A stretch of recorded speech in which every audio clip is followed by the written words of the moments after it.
ભુજ અને તેની આજુબાજુના ગ્રામ્ય વિસ્તારમાં શાંતિમય રીતે મેઘરાજાના વધામણા. અંદાજે 1 ઇંચ પાણી પડી ગયું હોવાના વાવડ મોટા બંધમાં પાણીની આવક શરૂ થઈ.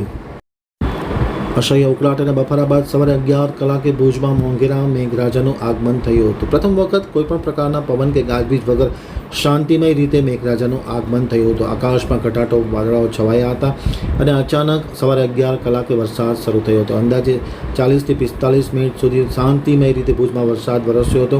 પોણોતે 1 ઇંચ પાણી પડી ગયું હોવાના સમાચાર મળી રહ્યા છે અને વરસાદના કારણે મોટા બંધમાં પાણીની આવક શરૂ થતાની સાથે લોકોના લાગણીના તાર પણ ઝણઝણી ઉઠ્યા હતા અને લોકો આ પાણીને નિહાળવા માટે એકત્ર થયા હતા. ખાસ કરીને ભુજ અને તેની આજુબાજુના વિસ્તારમાં પણ વરસાદ પડ્યો હોવાના સમાચાર મળે છે. બાજુમાં માધાપર, સુખપર, માનકુવા, નારણપર સહિતના ગ્રામ્ય વિસ્તારમાં વરસાદ પડ્યો હોવાના સમાચારો મળી રહ્યા છે.